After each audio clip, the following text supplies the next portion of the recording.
Hello everyone, I'm LordMidas and welcome back to Let's Play Crusader Kings 2 Holy Fury. We are currently playing as King Yaroslav of Novgorod, a brawny character with a decent personal combat skill. In the last episode we finished our wars that we were waging to the south and gained a lot of threat because of that. And currently we were revoking some vassal titles and getting the realm, let's say, more or less organized. And we ended up being above our vassal limit because of that. So we're gonna quickly fix that as soon as possible. At the same time, I've been thinking about our future plans, and a couple of episodes ago someone in the comments pointed out, I believe it was DM, the person's name, he pointed out that we should try to form the Empire of Russia because we're starting to get close to forming it. So if I switch to the de jure empires region map here, you can see that this is the de jure Empire of Russia. And remember that in order to form an empire, we need to control 80%, at least 80% of its territory.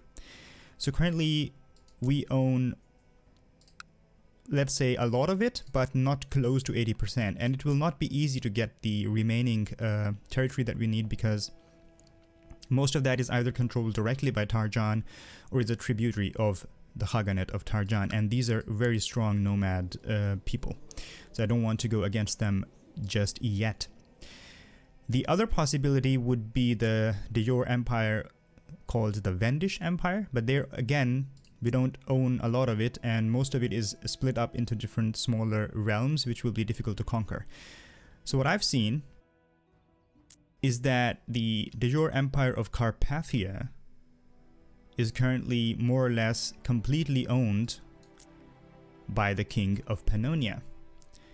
So if we can go ahead and subjugate him, that will be perfect, because we will get enough territory to form an empire tier title, which will help to expand our vassal limit, also will allow me to form kingdoms and give them away, thereby not have trouble with splitting up my realm. And also make managing the realm much easier while keeping them under my control. So this is probably going to be our next target now. So we're going to try to subjugate the King of Pannonia, but he's currently pretty strong. So he has 4.7k of his own troops and can also summon 2,000 troops from his vassals. He is fortunately not part of any defensive pact against us, so that's good. So we can go against him as soon as we think that our armies are decently matched. Currently that's not the case, so I've got 2.73k of my own troops, and about 7,000 can come from my vassals, but most of them will not join the war because my vassals currently hate me. Or let's say some of the strong vassals hate me, so we're going to try to fix that so that they start to like me over time, and then we can call them to war and eventually subjugate the King of Pannonia, and that way be on our way to form the empire. Also, forming the empire will cost us a lot of gold and piety, so we're going to use this time until we subjugate him to stock up on some gold and piety, because we're going to need that to make the empire. So that's the plan for now. Okay, so let's check what we can do about this situation with the vassal limit and minor title commander of Novgorod. I think I'm going to appoint one of these high chiefs who doesn't like me that much as the as a commander. That will also improve their opinion of me and possibly even get them killed in a battle or something.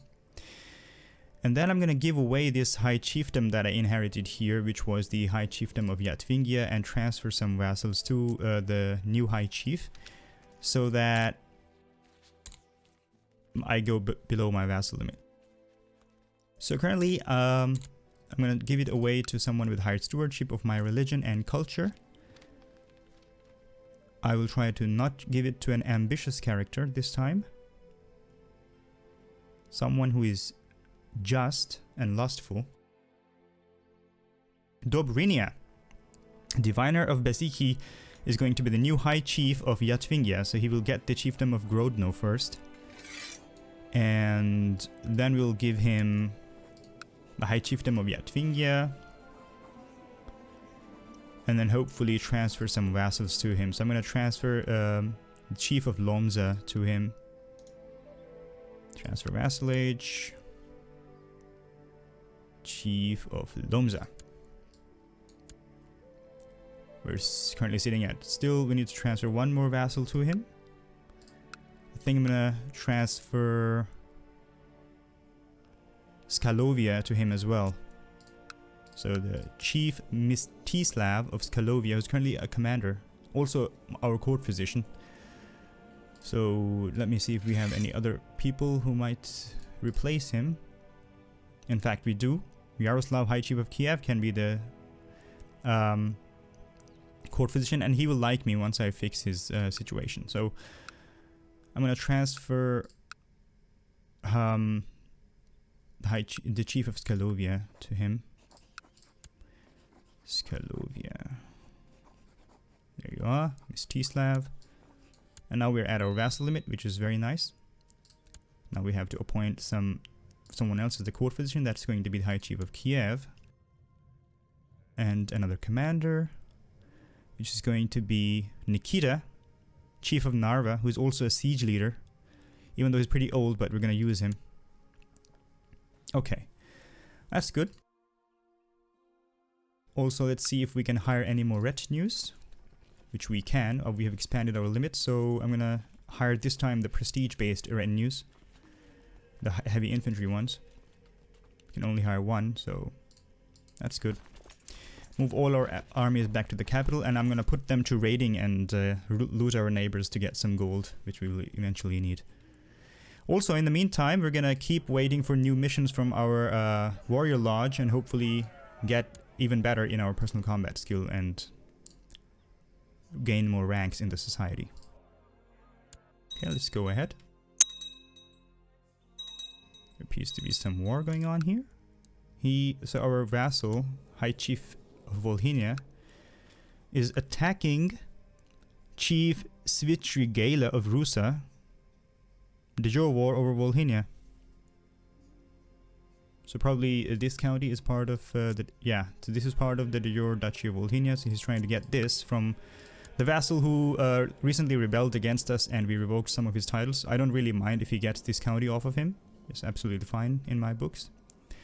And yeah, that reminds me we can actually ransom him, because we can't revoke any more titles. We already punished him for that, so it's disabled because we have a truce. So I'm gonna use this opportunity to ransom him for 70 gold. A lack of ambition. Upon returning from a small raid with my personal guard, I have been talking to Dominic, a fellow member of the warrior lodge, I think. The man does not understand the urge for adventure whatsoever. What about the prosperity it brings to your tribe? I argue, showing off a new bracelet decorating my arm. He sighs, seemingly unimpressed. So we want to make him a bit more ambitious. You offer Dominic some guidance. Yeah, we can do that and gain 50 renown, sure. My liege, may your humors rot in your living body. I accept paying your ransom. Could duel him for that insult. Dominic agreed that he needs my help. In order to make him see things differently, we are going to be educating ourselves on famous Ilmian warriors and their historical achievements. Surely their tales are bound to inspire the middle-aged man. I'll bring my collection of sigils. So we lose 15 gold and gain 5 prestige, or let's not get carried away and become humble. I think we're not gonna get carried away. If we get humble, that's actually pretty good. We get extra piety per month, which is exactly what we need. We did not get it. But it's good, we did not lose the gold anyway. Another mission, it seems. Hail, fledgling! The lands of High Chief Atiyamas are right there, ripe for the picking. If you seek to impress the champions of Peru, march your troops on Kashin. Chiefdom of Kashin, right here. So what's the mission? We have to wage war targeting Kashin. Kashin is currently a vassal of the High Chief of Murom. He is not part of a defensive pact against me. Alright. But he is a tributary of the Khagan of Tarjan, who will definitely come to his aid. So I think we're going to decline this mission. This is not something that I think we can safely accomplish. My fellow member of the Champions of Perun and I are back from our final session with the scribes. I'm not sure it was what he had in mind, and he was clearly overwhelmed, or perhaps I expected too much. He mostly seemed agitated in the end. He becomes content instead of becoming ambitious. They might need to keep working on this for sure. We have a vassal inheritance warning. His heir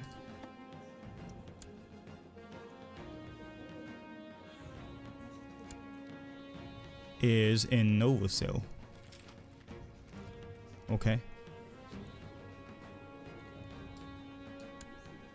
But maybe that's not going to cause any vassal inheritance problem, because he will still be my vassal, I think. He does not serve someone, so he will become a chief, and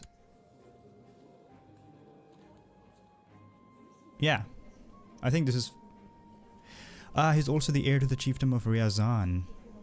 High chiefdom of Ryazan somewhere. So we might lose the chief of Chernigov's titles when he dies. That's not going to be good. That's going to be actually pretty bad. Okay.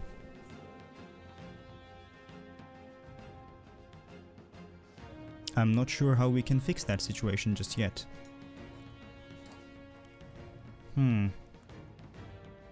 I will think about that. In the meantime, we have a major message. Start of the Viking Age. The centralization of power in Scandinavia, along with a rapid population expansion, has begun to drive its denizens to look beyond the home shores in earnest. New developments in shipbuilding, an adventurous spirit, and a fearless belief in the gods are now taking Norse seafarers across the seas toward distant lands. Probably here, I think. They arrive as traders, raiders, and conquerors, and they call themselves Vikings.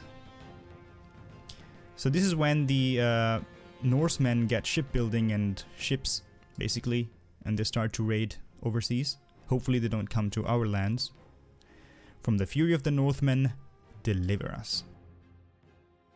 Okay, I'm gonna look at this situation between the episodes, how to fix this vassal inheritance problem.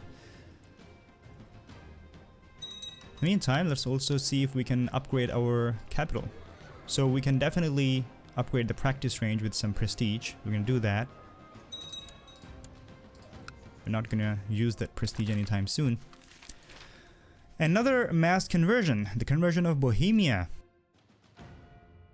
A group of priests sent by the Queen of Lombardy. So previously the Queen of Lombardy did a mass conversion of Slavonia, and now they have done a mass conversion of Bohemia. That's interesting.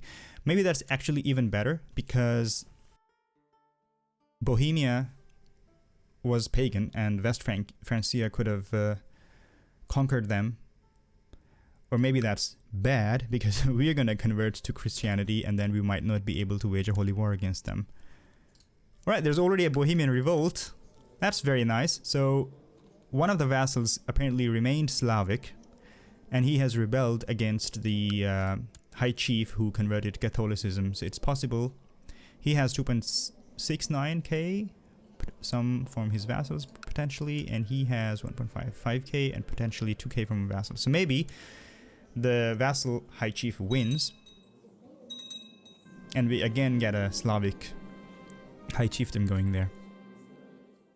When my wife's mare had to be put down, I promised Tsiala that I would find a new suitable ride for her. Now I am in luck. Not only one, but 3 different mares have been brought to Novgorod. So she doesn't like me that much right now, because of religious differences, primarily. Okay. So what are we gonna do?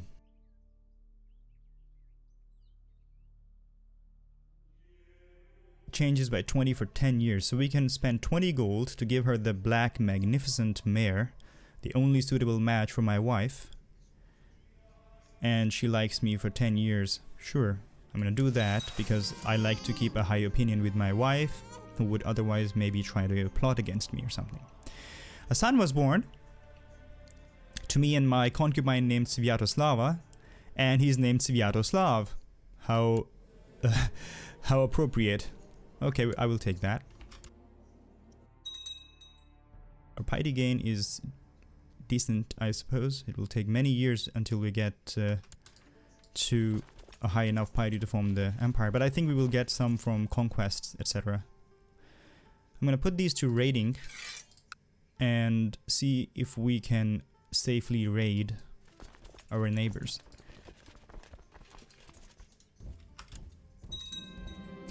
I've invited people in my court to take part in a war game in which we practice defending our land from invading enemies. We will use wooden models to represent invading armies, and I shall have to use clever tactics to defeat my opponent. This will be fun. We are a good tactician, if I believe. As we assigned tasks for the war game, we decided that Peryaslava will defend me, while Yevstafia will be leading the invading forces. Okay, let the warlords begin. At the beginning of the war game, the enemy quickly tries to advance up the hills in the area to get a strategical advantage. So they're advancing up the hills, so we can bring all of our forces to contest the defensive grounds or rush forward with a light skirmish force before their force reaches the hill. I think we're going to go with the light skirmish force before they reach the hill. Or maybe bring all our forces together instead of splitting up. I think I'm going to go with the contest the defensive grounds together. When our troops reach the top of the hill, Yevstafia smiles at us. He reveals the hidden troops that were deployed on the other side of the hill. Peryaslava suggests that we split up our forces to handle the enemy. We brace for impact, break up a small force, as Peryaslava suggests. She used to be the lover of our father, and now she's pretty old, 50 years. Quickly try to defeat the hidden troops. I think we're gonna take up a defensive position and brace for impact. Or break off a small force to combat the hidden troops. Just brace for impact, I suppose. Our troops are surrounded in the blink of an eye, and we take more casualties than the opponent. In the aftermath, Yevstafia stands as the obvious victor. Smash the table and send the army pieces flying. Okay. We are wroth. Didn't like that. Our mother-in-law is dead. Natural death at age 48. Okay. And here we are looting. It's very nice.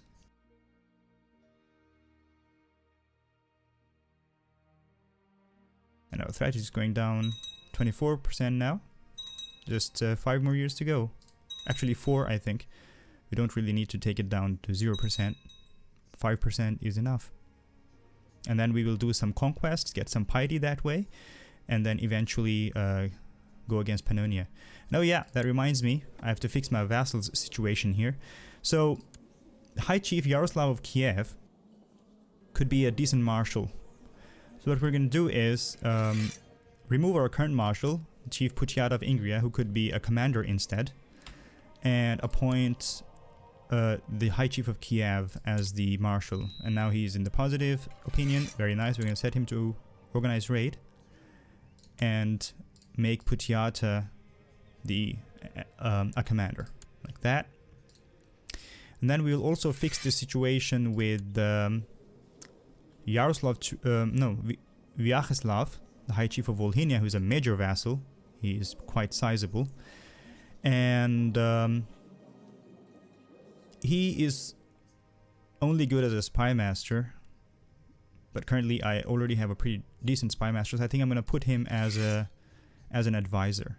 Currently we have Vladislav of Torzok as an advisor, which I don't really need. I'm going to fire him. And put the High Chief of Volhynia as an advisor, possibly even give him an honorary title. champion. He deserves it, I think. He's pretty big. And then he's in the positives, which is perfect.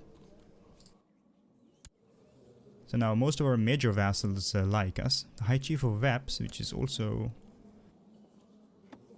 important vassal, I think. But I don't think I can help him right now. I've got enough important people appointed already. We will continue.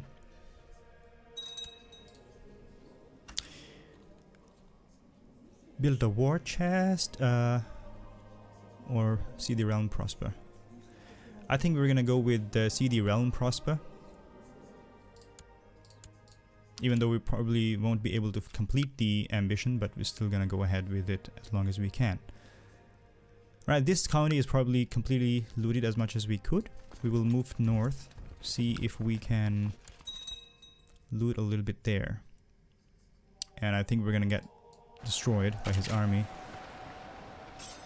Yeah, we're gonna retreat before our armies actually get destroyed. Hopefully we did not lose a retinue troop. That's fine.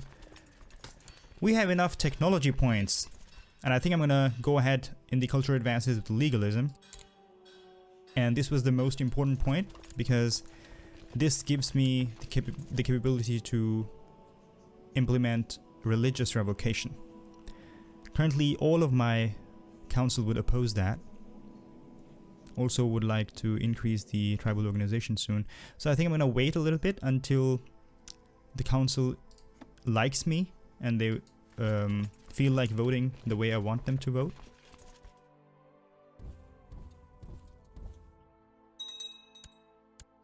And then we will change the laws. You know what? I could actually just raise my army.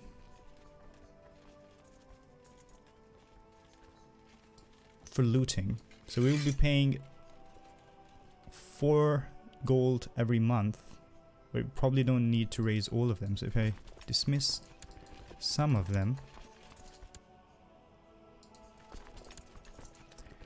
How much are we paying now? So we're paying 2.6 per month. And if we loot more than that per month, then they're totally worth to keep raiding with. I'm gonna do that. I'm gonna combine them, send them here, loot these provinces, and I'm gonna keep continuing. I'm gonna continue to keep looting them. My lord, it seems that Chief Yevstafiev of Pskov has finally decided to come out of hiding, no longer as fearful for his life. So apparently some people were trying to kill him, and he was in hiding. He's come out of there, so that's fine. And I'm also gonna lead the troops myself this time around, just for prestige, I think. So we do have a decent martial score and high personal combat skills, so it's good to lead troops ourselves now. I'm gonna appoint myself as the commander there. It is a fine day and you're out hunting with a small party. As you take a break to eat your midday meal, you find yourself in discussion on archery with Chief Radoslav of Latgale. It turns out that he is also a devout follower of Perun. We should talk some more and become good friends. Very nice. Although the other option gives 50 piety, but I think we're gonna get piety eventually. Oh, we're losing it to retinues. Okay. So I suppose in future events, I'm actually gonna try to get the piety whenever possible. Work has become boring and the hours of the day drag on, and we're not diligent anymore. Okay. Betrothed can marry, and I think this is going to be exactly that. So this is the Khagan of Yabguid.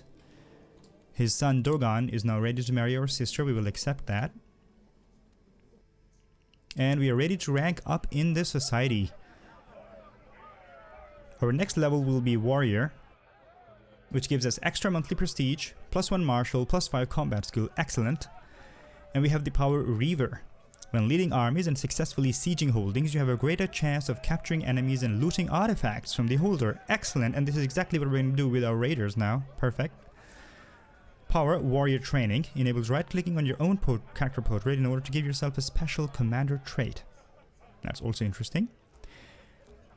Summon Lodge Commander enables a decision in the intrigue menu to summon a special commander character to your court Okay. So we can invite people to be commanders. Stand together enables a decision in the intrigue menu for Slavic rulers to request help from the warrior lodge when waging a war.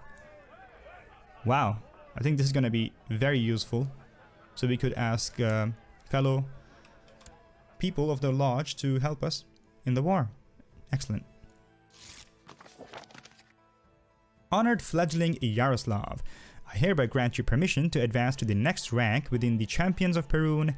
It is definitely my privilege, and now we are a warrior. And I think that changed the portrait, so we don't have the hat anymore. Kind of something around the neck, maybe an armor or a cloak, cape or something. Well, that looks very nice. I think he looks very nice. My steward tells me that he has raised an army. Splendid. We could maybe even use these people, these warriors, for a war now. Maybe go ahead with the subjugation immediately. He has... Alright, 4.6k of his own and 2.3 from vassals. So that's like 7k troops.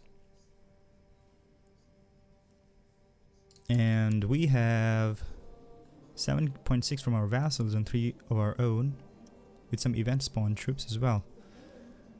So 4.3 and 7. Plus, I think I'm going to go ahead and try to make some of these people our allies, whom we have non-aggression pacts with, and I will also invite them to the wars. This will be a big war, so it's good to have them on our side. Or we could delay that war a little bit because we are already over our vassal limit, and as soon as we subjugate them, we're gonna be again over our vassal limit by a big amount.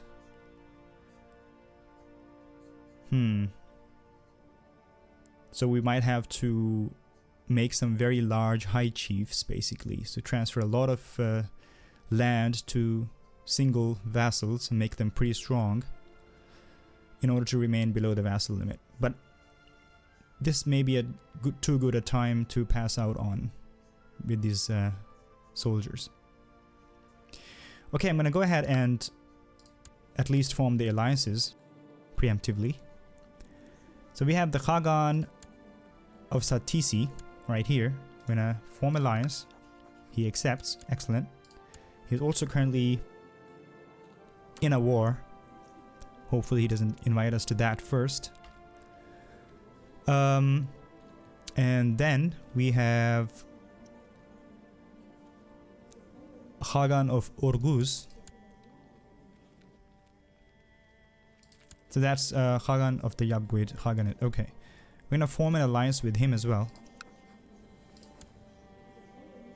He's also attacking someone, but he's already winning. Girl Arm, that's his nickname.